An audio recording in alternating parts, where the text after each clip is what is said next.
नमस्कार। आप देख रहे हैं एचआर न्यूज। आपको बड़ी खबर से अवगत कराते हैं। बड़ी खबर आ रही है सोनीपत के हलालपुर से, जहां रेसलर निशा दहिया और उसके भाई सूरज की गोली मारकर हत्या कर दी गई।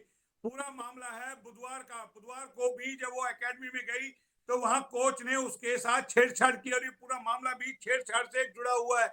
इसका लगातार उसने विरोध भी किया। बुधवार को भी जब वो जो है कोचिंग लेने के लिए वहां पर गई तो वहां छेड़छाड़ की गई। उसने फोन करके अपने परिजन को बुला लिया है, तो उसकी माता भी वहां पहुंच गई। और आपको बता दें, जो निशा दहिया है उसको अपना जो उसका छोटा भाई है वो यानी कि लेने जाता था और छोड़ने जाता था। तो कल भी वो उसको छोड़ने गया था, लेकिन जब वहां छेड़छाड़ उसने की, पवन कोच जो है नाम बताया जा रहा है, जो कोच है वहां पर पवन, वो उसको आए दिन वहां छेड़छाड़ उससे करता था। पिछले 3 साल से वो वहां पर कोचिंग ले रही थी। लेकिन जिस तरीके से हरियाणा सरकार का नारा है, प्रदेश सरकार का नारा है बेटी बचाओ बेटी पढ़ाओ, तो ये कहीं ना कहीं दावे की हवा निकल रही है कि किस तरीके से जो एकेडमी के अंदर भी इस तरह की हरकतें होती है। लेकिन जब दो मर्डर एक साथ वहां पर हो गए, उसके भाई को भी गोली मार दी पवन ने, कोच ने, और निशा दहिया को भी गोली मार दी, और साथ में जब उसकी माँ वहां आई तो उसको भी गोली मार दी, उस पर भी गोलियां बरसा दी। तो आप समझ सकते हैं किस तरीके का यानी कि हालात और स्थिति होगी।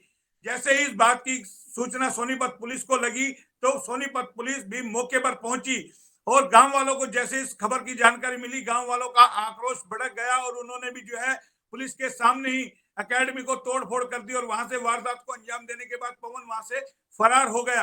पवन का एक साला है सचिन, इन दोनों ने मिलकर वारदात को अंजाम दिया है और कई सारे लोगों के खिलाफ पुलिस ने मामला दर्ज किया है, सोनीपत पुलिस ने।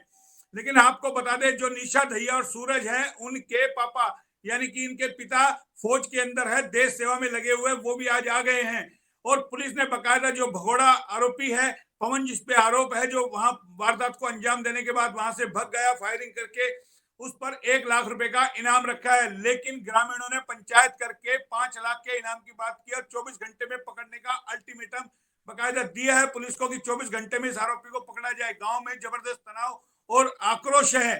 तो ये आपको हम बड़ी खबर बता रहे हैं सोनीपत के हलालपुर गांव से, कि किस तरीके से जो देश के लिए बेटी जीती थी, देश के लिए मेडल लाना चाहती थी, उस बेटी को भी छेड़छाड़ का शिकार होना पड़ा और उसके विरोध करने की जो है उसको कीमत अपनी जान देके गंवानी पड़ी। किस तरीके से एकेडमी संचालक पवन ने उस पर ताबड़तोड़ फायरिंग कर दी और उसको गोलियों से भून दिया।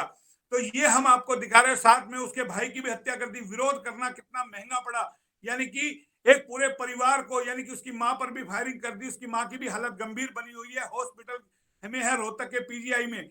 और पवन और जो रेसलर निशा दहिया और सूरज उसका जो भाई है, उनकी डेड बॉडी को पोस्टमार्टम के लिए सोनीपत के जिला अस्पताल में वहां रखा हुआ है। तो आज उसका पोस्टमार्टम भी होगा। उसके जो पिता हैं वो आ गए हैं फौज से। तो ये बड़ी खबर हमने आपको बताई कि किस तरीके से हालात और स्थिति सोनीपत के हलालपुर में देखने को मिला, कि विरोध करना कितना महंगा पड़ा, छेड़छाड़ का विरोध करना की जान जो गंवानी पड़ी। और वो भी देश के लिए बेटी जीना चाहती थी, देश के लिए मेडल लाना चाहती थी, काम करना चाहती थी देश के लिए। और उसका छोटा भाई यानी कि 21 वर्षीय निशा दहिया, जो देश के लिए जी रही थी, देश के लिए कुश्ती यानी कि करना चाहती थी, पहलवानी करना चाहती थी। तमाम ये चीजें हम आपको बता रहे हैं कि आप समझ सकते हैं सोनीपत के हलालपुर गांव में इस वक्त क्या स्थिति होगी। गांव वालों में आक्रोश है, बाकायदा पंचायतों का दौर शुरू हो गया है और पंचायत करके बाकायदा अल्टीमेटम दिया गया है कि आप इसे 24 घंटे में पुलिस पकड़े और 5 लाख रुपए का इस पे इनाम रखे। हालांकि पुलिस ने अपनी ओर से 1 लाख रुपए का इनाम रखा है और उसको पकड़ने के लिए टीमें गठित कर दी गई है। लेकिन बड़ी खबर यह है कि बड़ी बात यह है कि आखिर इतनी बड़ी वारदात को अंजाम दिया गया। गांव में आक्रोश जबरदस्त है इस बात को लेकर के।